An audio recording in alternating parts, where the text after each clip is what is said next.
नमस्कार दोस्तों, एक बार फिर आपका स्वागत है एक और इम्पोर्टेंट और प्रैक्टिकल वीडियो में। अगर अभी तक भी आपको सेक्शन 43BH समझ में नहीं आया, आपके मन में बहुत सारे सवाल हैं, तो ये वीडियो आपके सभी सवालों का जवाब देगी और आपकी मदद करेगी। आज की इस वीडियो में हम डिस्कस करने वाले हैं सेक्शन 43B के अंदर जो नया क्लॉज H ऐड हुआ उसके बारे में डिस्कस करेंगे।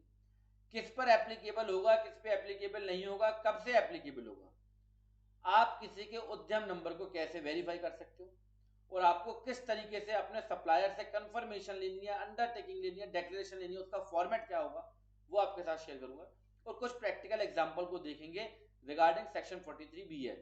सो बहुत ही इंपॉर्टेंट और प्रैक्टिकल वीडियो है, सो वीडियो को पूरा देखिएगा और साथ के साथ शेयर भी कीजिएगा। बिना किसी देरी के वीडियो की शुरुआत करते हैं। सबसे पहले समझते हैं कि सेक्शन 43B क्या है, फिर समझेंगे सेक्शन 43B के अंदर जो नया क्लॉज H ऐड हुआ उसके बारे में समझेंगे। तो मेरे भाई, सेक्शन 43B कहता है कि मैं आपको एक्सपेंस तभी क्लेम करने दूंगा जब आप उसका एक्चुअली पेमेंट करोगे। सर एग्जांपल देके बताओ। एग्जांपल के तौर पे मार्च की सैलरी का पेमेंट आप मार्च में नहीं करते, मार्च के इलेक्ट्रिसिटी का पेमेंट आप मार्च में नहीं करते, मार्च के रेंट का पेमेंट आप मार्च में नहीं करते, मार्च का जीएसटी मार्च में पे नहीं करते, मार्च का टीडीएस मार्च में पे नहीं करते। सो बहुत सारे एक्सपेंस है जिसको आप अपनी बैलेंस शीट के अंदर एक्सपेंस पेएबल दिखाते हो, बट उसका पेमेंट कब करते हो? नेक्स्ट फाइनेंशियल ईयर में। तो सेक्शन 43B कहता है कि भैया जब पेमेंट करोगे तभी एक्सपेंस क्लेम करने दूंगा। पर सर हमने तो पेएबल दिखा के और एक्सपेंस को क्लेम करके अपने प्रॉफिट को कम कर दिया। अरे नहीं मेरे भाई, अकाउंटेंट भाई, सीए ऑडिटर आपकी इस चीज को देखता है कि जो आप एक्सपेंस पेएबल दिखा रहे हो आपने उसका पेमेंट करा के नहीं करा। तो सेक्शन 43B ये कहता है कि पेमेंट करोगे तभी एक्सपेंस क्लेम करने दूंगा, बट यहाँ पे एक रिलैक्सेशन है। रिलैक्सेशन क्या है कि एक टाइम लिमिट सेट की हुई है कि इस टाइम लिमिट के अंदर आप पेमेंट कर देना। तो वो टाइम लिमिट क्या है? आईटीआर की ड्यू डेट या जिस दिन आप आईटीआर फाइल करे हो उससे पहले, जो भी चीज दोनों में से पहले होगी, आईटीआर की ड्यू डेट या जिस दिन आप आईटीआर फाइल कर रहे हो, दोनों में से जो भी पहले होगा तब तक आपके वो एक्सपेंस पे हो चुके होने चाहिए, पेड हो जाने चाहिए। अगर नहीं होंगे तो ऑडिटर आपके एक्सपेंस को क्लेम नहीं करने देगा। सेक्शन 43B पहले से ही है, बट अब इसके अंदर एक क्लॉज और एच ऐड कर दिया गया है। वो केवल और केवल किसके रिगार्डिंग है? एमएसई के regarding, payment based deduction for amount payable to micro and small enterprises. अगर आपने कोई भी ऐसा पेबल खड़ा किया हुआ है, अगर आपने कोई भी ऐसा पेबल अपनी बुक्स के अंदर दिखाया हुआ है जो कि माइक्रो और स्मॉल एंटरप्राइज से रिलेटेड है, तो आपके ऊपर सेक्शन 43BH एप्लीकेबल हो जाएगा और आपको उस टाइम लिमिट के अंदर, जो कि टाइम लिमिट एमएसएमई एक्ट के अनुसार बताई गई है, उस टाइम लिमिट के अंदर आपको उसका पेमेंट करना। अगर नहीं करोगे तो जब करोगे तब क्लेम करोगे, पर एक्चुअल बेस के ऊपर आप उसको क्लेम नहीं कर सकते। मतलब केवल बिल को रिकॉर्ड करके उस एक्सपेंस को क्लेम नहीं कर सकते जब तक आप उसका एक्चुअली पेमेंट नहीं करते। तो जैसा कि मैंने बताया कि आपके मन में बहुत सारे सवाल है, सभी सवालों के जवाब आपको इस वीडियो में आगे मिलते जाएंगे। तो सबसे पहले हमने समझा सेक्शन 43B, फिर हमने समझा कि भैया 43B तो पहले से है ही अवेलेबल, उस पर तो हमने कभी ध्यान नहीं दिया, पर अब देंगे ध्यान। बट एक सेक्शन हो रहा है 43BH, एक क्लॉज एच जो है इसके अंदर वो ऐड कर दिया गया। वो केवल बात करता है माइक्रो एंड स्मॉल एंटरप्राइज से। अगर आपने कोई भी परचेजेस की है या कोई भी आपने एक्सपेंस बुक करा है जो कि जिसका लेनदार कौन है? माइक्रो एंड स्मॉल एंटरप्राइजेस है, तो 43BH आपके ऊपर एप्लीकेबल हो जाएगा। तो सबसे पहले समझते हैं कि सर ये एंटरप्राइज क्या होता है एंड माइक्रो एंड स्मॉल क्या होता है एज पर एमएसएमई एक्ट। तो ये लो जी, एंटरप्राइज का मतलब क्या है यहाँ पे?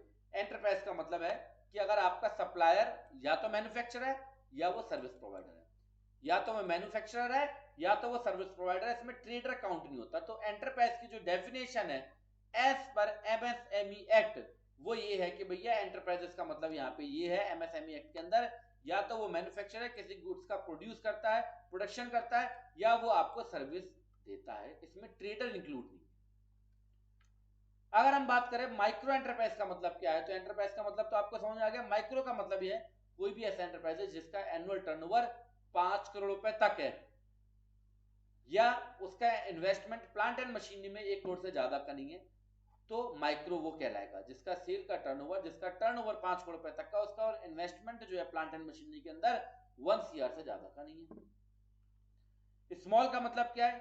स्मॉल का मतलब है कि भैया उसका इन्वेस्टमेंट प्लांट एंड मशीनरी के अंदर या इक्विपमेंट के अंदर 10 CR से ज्यादा नहीं है, और उसका एनुअल जो टर्नओवर है वो कितना सर? 50 CR से ज्यादा नहीं है।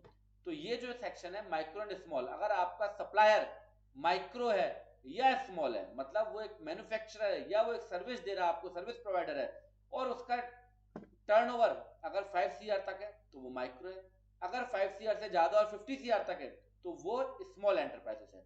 और मीडियम की डेफिनेशन क्या है एज पर एमएसएमई एक्ट, कि भैया उसका इन्वेस्टमेंट प्लांट एंड मशीन के अंदर 50 CR से ज्यादा नहीं है और उसका एनुअल टर्नओवर 250 करोड़ से ज्यादा नहीं है।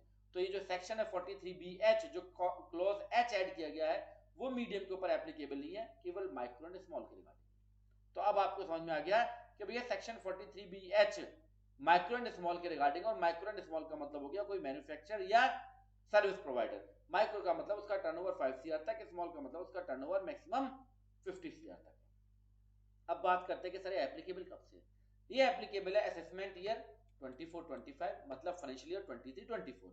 अगर 23-24 से पहले का कोई भी आपका अगर ट्रांजेक्शन है तो वो इसमें इंक्लूड नहीं होगा। Not applicable for transaction pertaining to on और बिफोर 31 मार्च 2023, मतलब फाइनेंशियल ईयर 23-24 से पहले का अगर कोई भी लायबिलिटी है तो वो इंक्लूड नहीं की जाएगी। किसके द्वारा? आपके ऑडिटर के द्वारा। सर अभी आपने बताया कि सेक्शन 43B के अनुसार जो हमें रिलैक्सेशन टाइम लिमिट का मिला है वो ये है कि आईटीआर की ड्यू डेट या जिस दिन आप आईटीआर फाइल कर रहे हो उनमें से जो दोनों में से जो भी पहले होगा। तो क्या यही ड्यू डेट जो न्यू क्लॉज H ऐड हुआ है उसकी वही है? तो नहीं, सारा चक्कर ही केवल ड्यू डेट का है। तो उसमें जो ड्यू डेट है वो बहुत छोटी है। वो ड्यू डेट क्या है? केवल 15 दिन की। अगर सप्लायर और बायर के बीच में कोई एग्रीमेंट नहीं है तो केवल 15 डेज, 15 दिन के अंदर आप अगर उस एक्सपेंस को पे नहीं करते हो तो आप उस एक्सपेंस को क्लेम नहीं कर सकते हो। जब पे करोगे तभी क्लेम करोगे। और अगर कोई रिटर्न एग्रीमेंट है सप्लायर और बायर के बीच में तो मैक्सिमम वो रिटर्न एग्रीमेंट 45 डेज आपको अलाउ करेगा पेमेंट करने के लिए। तो 15 दिन या 45 दिन आप जब एक्चुअली उसका पेमेंट करोगे तभी आप एक्सपेंस को क्लेम करोगे। अभी मैं इसके प्रैक्टिकल एग्जांपल भी आगे लेने वाला हूं। तो 43BH की जो ड्यू डेट है वो आईटीआर की फाइलिंग या आईटीआर की ड्यू डेट नहीं है। इसकी ड्यू डेट 15 दिन अगर कोई एग्रीमेंट नहीं है, 45 दिन अगर कोई एग्रीमेंट है, मैक्सिमम 45 डेज अलाउ किए जा सकते हैं। ठीक है, इसके प्रैक्टिकल एग्जांपल अभी हम आगे लेने वाले हैं। तो एप्लीकेबिलिटी आपको पता लग गई कि फाइनेंशियल ईयर 23-24 के फाइनेंशियल ईयर 23-24 के लिए, असेसमेंट ईयर 24-25 के लिए ड्यू डेट आपको पता लग गई। अब बात करते हैं कि सर ये किस पर एप्लीकेबल और किस पे एप्लीकेबल नहीं है। मान लो मैं एक व्यापारी हूं और मैं ट्रेडिंग का काम करता हूं, मैं व्यापारी हूं और मैं ट्रेडिंग का काम करता हूं, बट जिनसे मैं माल ले रहा हूं वो मैन्युफैक्चरर है, वो मैन्युफैक्चरर है और वो एमएसएमई के अंदर रजिस्टर भी है और वो माइक्रो या स्मॉल एंटरप्राइजेस है। तो सर मेरे ऊपर सेक्शन 43BH एप्लीकेबल हो जाएगा। अगर मैंने उसका टाइम से पेमेंट नहीं किया तो उस एक्सपेंस को मैं क्लेम नहीं कर पाऊंगा। तो किसके एप्लीकेबल है? Applicable only for the payment to micro and small enterprises register under MSME act. But मेरा सप्लायर मुझे बताए कि मैं रजिस्टर हूं, अगर वो अनरजिस्टर है, मैन्युफैक्चरर है या सर्विस प्रोवाइडर है, बट वो एमएसएमई में रजिस्टर नहीं है, तो ये सेक्शन मेरे ऊपर एप्लीकेबल नहीं होगा। मेरा ऑडिटर उस एक्सपेंस को डिसअलाउ नहीं करेगा। वो डिसअलाउ तभी करेगा जब एमएसएमई के अंदर वो रजिस्टर होगा सामने वाला व्यक्ति कौन? सप्लायर कौन? या तो मैन्युफैक्चरर या सर्विस प्रोवाइडर। बट बहुत सारी ऐसी कंडीशन है जिसमें ये सेक्शन मेरे ऊपर एप्लीकेबल नहीं होता। अच्छा, सेक्शन एप्लीकेबल किस पे होगा? सेक्शन एप्लीकेबल होगा बायर के ऊपर। 43BH के अंतर्गत जो एक्सपेंस को परचेज कर रहा है, आप सेलर मैं बायर, एक्सपेंस मेरे हो रहे हैं ना, मैंने आपसे गुड्स या सर्विस को परचेज करा है, तो मेरे एक्सपेंस डिसअलाउ होंगे। मेरे एक्सपेंस डिसअलाउ कब होंगे? जब मेरा सप्लायर एमएसएमई में रजिस्टर है और वो या तो माइक्रो या स्मॉल है। तो ये एप्लीकेबिलिटी है इसकी। एप्लीकेबल कब होगा मेरे ऊपर? जब मेरा सप्लायर एमएसएमई में रजिस्टर है, या तो वो माइक्रो है या तो वो स्मॉल है, मीडियम नहीं होना चाहिए। और मेरे ऊपर कब एप्लीकेबल नहीं होगा? मान लो मैं बायर हूं, मेरा एक्सपेंस हो रहा है, आप सप्लायर हो, तो ऐसी कौन सी कंडीशन है जब ये मेरे ऊपर एप्लीकेबल नहीं होगा? तो ये लो जी आपके सामने वो कंडीशन आ रही है, not applicability of section 43BH। तो ये आपके सामने 4 कंडीशन है। पहली condition, if the supplier is not registered MSME act. आप एक मैन्युफैक्चरर हो, आप सर्विस प्रोवाइडर हो, बट आप एमएसएमई के अंदर रजिस्टर नहीं हो, तो ये मेरे ऊपर एप्लीकेबल नहीं होगा। मेरा ऑडिटर मेरे एक्सपेंस को डिसअलाउ नहीं करेगा। If the supplier register under the category of medium enterprises, मान लो आप सप्लायर मैं बायर, आप एमएसएमई में रजिस्टर हो, बट आप कौन सी कैटेगरी में, मीडियम हो, मतलब आपका टर्नओवर 50 करोड़ से ज्यादा है और 250 करोड़ रुपए तक का है, तो मेरे ऊपर एप्लीकेबल नहीं होगा। If the supplier is registered under category of traders, अगर आप रजिस्टर्ड हो एमएसएमई के अंदर, आपने मुझे दिया एमएसएमई नंबर, उस एमएसएमई नंबर को मैंने वेरीफाई करा और वेरीफाई करने पर मुझे पता लगा कि आप मैन्युफैक्चरर नहीं हो, सर्विस प्रोवाइडर नहीं हो, आप तो एक ट्रेडर हो, तो भी ये सेक्शन मेरे ऊपर एप्लीकेबल नहीं होगा और मेरा ऑडिटर मेरे एक्सपेंस को डिसअलाउ नहीं करेगा। अगला केस कि साहब मेरी ऑडिट ही नहीं होती है, मैं तो सेक्शन 44 एडी के अंदर, सेक्शन 44 एडीए के अंदर, सेक्शन 44 एई के अंदर रिटर्न को फाइल करता हूं, मेरा कोई ऑडिटर ही नहीं है। जब ऑडिटर नहीं है तो भैया एक्सपेंस डिसअलाउ कहां से होगा, अलाउ ही अलाउ है। ठीक है, तो 4 कंडीशन आ गई। नंबर 1, आपका सप्लायर अनरजिस्टर्ड है, एमएसएमई के अंदर रजिस्टर ही नहीं है, आपका सप्लायर ट्रेडर में रजिस्टर है, आपका सप्लायर मीडियम एंटरप्राइजेस है, या फिर आप खुद बायर जो है वो सेक्शन 44 एडी में रिटर्न फाइल करता है, तो जब कोई ऑडिटर ही नहीं है तो अलाउ और डिसअलाउ की बात ही नहीं होती है, क्योंकि 44 एडी के अंदर आप एक गवर्नमेंट के द्वारा प्रेस्क्राइब किए गए परसेंटेज के अंदर अपने प्रॉफिट को डिस्क्लोज करते हो। तो आई होप आपको एप्लीकेबिलिटी और नॉन एप्लीकेबिलिटी भी समझ में आ गई होगी। अब बात करते हैं कि सर मेरे पास एमएसएमई नंबर है, मैं उसको वेरीफाई कैसे करूंगा। तो वेरिफिकेशन ऑफ उद्यम रजिस्टर नंबर के लिए आप इस लिंक का यूज कर सकते हो। ये लिंक मैं टेलीग्राम चैनल पे भी और इस वीडियो के डिस्क्रिप्शन बॉक्स में भी डाल दूंगा। जैसे आप इस लिंक पे क्लिक करोगे तो आपको सीधा रीडायरेक्ट हो जाओगे उद्यम रजिस्ट्रेशन की वेबसाइट के ऊपर, जो कि गवर्नमेंट की वेबसाइट है। यहाँ पे आप उद्यम नंबर लिखें और यहाँ पे आप साफ कैप्चा मेंशन कर देंगे, देन उसके बाद आप इस पे वेरीफाई पे क्लिक कर देंगे। तो ये आपको इस उद्यम नंबर के बारे में बता देगा। हालांकि वेबसाइट थोड़ी स्लो चल रही है, ये मैंने इसको 2-3 बार ट्राई करा है तो स्लो चल रही है, तो हम इसका समय इसके ऊपर वेस्ट नहीं करेंगे। वेबसाइट के ऊपर आप सिंपली उद्यम नंबर और यहाँ पे कैप्चा डाल के आप जो है इसको वेरीफाई कर सकते हो। मैं कोशिश करता हूँ कि एक बार वेरीफाई आपके सामने हो जाए, अदरवाइज मैं इसमें समय ज्यादा लूंगा नहीं, मैं फिर भी एक बार यहाँ पे कैप्चा डाल के देख लेता हूँ, नहीं तो हम नेक्स्ट पॉइंट पे चलते हैं जब तक ये वेरीफाई करेगा। तो वेरीफाई पे हम क्लिक कर देंगे, वेरीफाई करेगा अभी अपने आप आराम से, क्योंकि ये वेबसाइट गवर्नमेंट के तो थोड़ी सी स्लो चलेगी, आपको इसमें थोड़ा सा दिक्कत होगा। मैंने 2-3 बार चेक करा है, थोड़ा स्लो ही है। ठीक है, तो यहाँ पे आप देख लो बफरिंग हो रहा है, होने दो उसको, जब तक हम नेक्स्ट पॉइंट के ऊपर कवर करते हैं। तो इस तरीके से आप उद्यम को वेरीफाई कर सकते हो, पूरी डिटेल आ जाएगी कि वो माइक्रो है, स्मॉल है, मीडियम है, ट्रेडर है, मैन्युफैक्चरर है, सर्विस प्रोवाइडर है, सब कुछ आ जाएगा। ठीक है, अगले पॉइंट की तरफ चलते हैं कि सर हमें अंडरटेकिंग कैसे लेनी है। मैं बायर हूं, सामने वाली पार्टी सप्लायर है, मुझे कैसे पता लगेगी।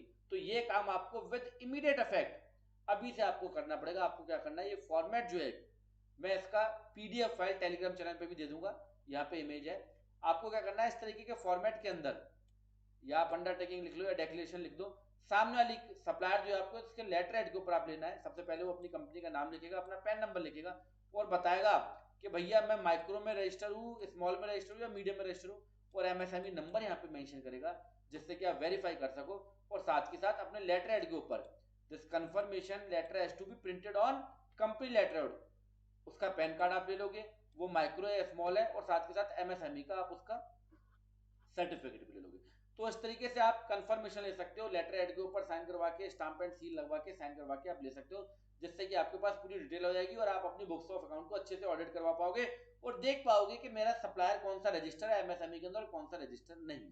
तो ये आपका बहुत मदद करेगा, कंफर्मेशन आप ले सकते हो। देखो जो हमने सर्च करा था वो अब हमारे सामने पूरी डिटेल ओपन हो गई है।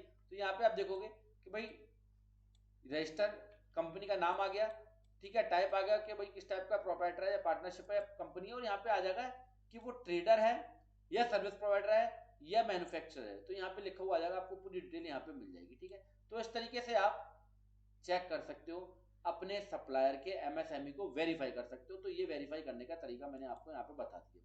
इस तरीके से आप कंफर्मेशन ले सकते हो सामने वाली पार्टी से, आप अपने सप्लायर से कंफर्मेशन लो, अभी से मेल भेजना चालू करो और कंफर्मेशन के लो, उनके एमएसएमई को आप प्रॉपर्ली कलेक्ट कर लो, जिससे कि आप अपनी बुक्स ऑफ अकाउंट को अच्छे से ऑडिट करवा सको। तो आप देखो आपकी बुक्स के अंदर सन्ड्री क्रेडिटर के अंदर ऐसे कौन कौन से क्रेडिटर है जिससे आप रेगुलर बेस पे काम कर रहे हो, और उनके आप जो एमएसएमई के सर्टिफिकेट मंगवा लो और चेक कर लो कि भैया वो मीडियम है, माइक्रो या स्मॉल है। तो यहाँ पे हमने सारे पॉइंटों को कवर कर लिया है। आपको अच्छे से पता लग गया कि 43BH क्या 43BH हमें तभी एक्सपेंस अलाउ करेगा जब हम एक्चुअली उसका पेमेंट कर देंगे। बट यहाँ पे जो हमें टाइम लिमिट पेमेंट की दी गई है वो 15 और 45 दिन की दी गई है, इसका एग्जांपल मैं भी आपको देने वाला हूँ।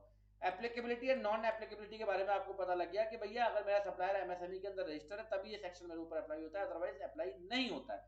वेरीफाई करने के लिए लिंक आपको इस वीडियो के डिस्क्रिप्शन बॉक्स में मिलने वाला है। अंडरटेकिंग का फॉर्मेट आपको हमारे टेलीग्राम चैनल पे पीडीएफ फाइल मिलने वाली है।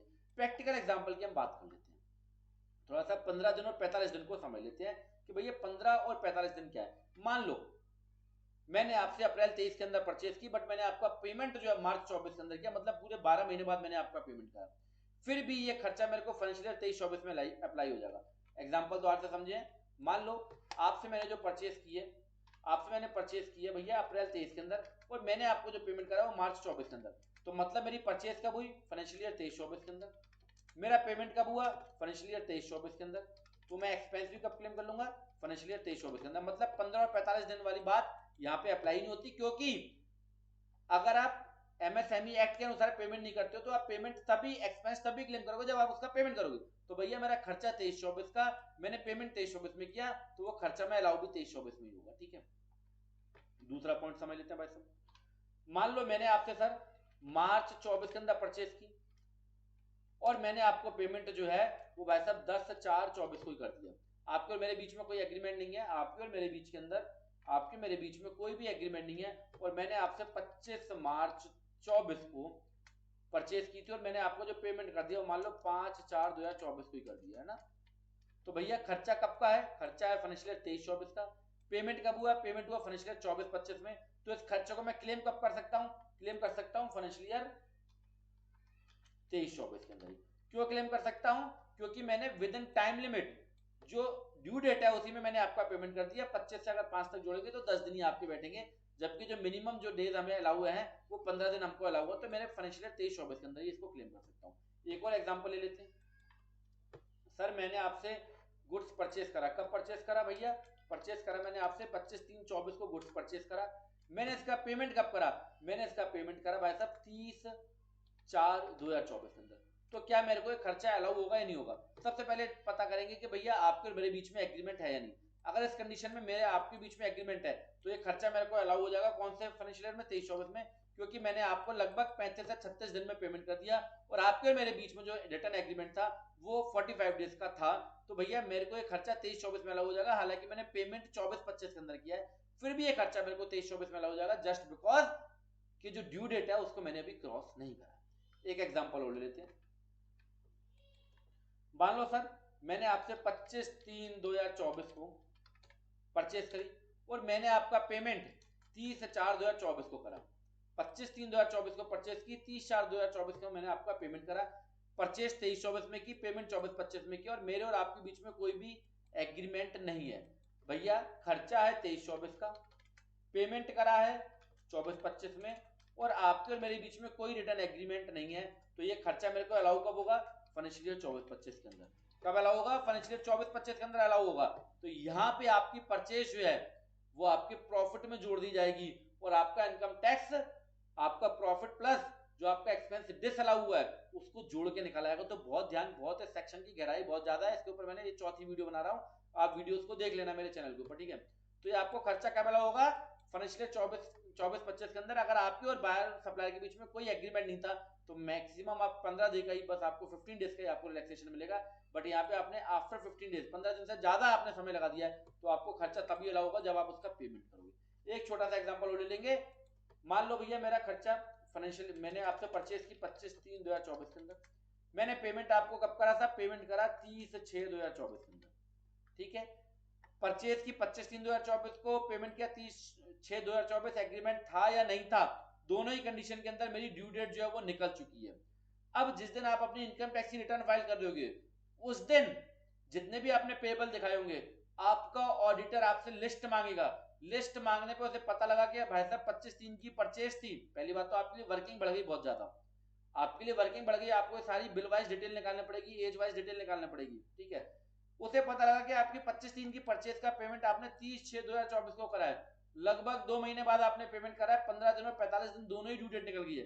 तो एक खर्चा आपका था कब का? खर्चा था आपका फाइनेंशियल ईयर 23-24 का, बट अलाउ कब होगा? फाइनेंशियल ईयर 24-25 के अंदर अलाउ होगा। अदरवाइज आपको इस सेक्शन को अच्छे से समझ लेना है, कि भैया ये खर्चा अब आपको 23-24 में नहीं क्लेम कर सकते, आप इसको 24-25 में क्लेम करोगे और आपके प्रॉफिट के अंदर वो एक्सपेंस जो आपने करा था वो आप अपने प्रॉफिट में से कम नहीं कर पाओगे, आपके प्रॉफिट में ऐड हो जाएगा। ठीक है भाई साहब, सो आई होप सारे एग्जांपल आपको समझ में आ गए होंगे। सो ये वीडियो देखने के लिए आपका दिल से धन्यवाद। मिलते हैं नेक्स्ट इंपॉर्टेंट और प्रैक्टिकल वीडियो में। Thank you.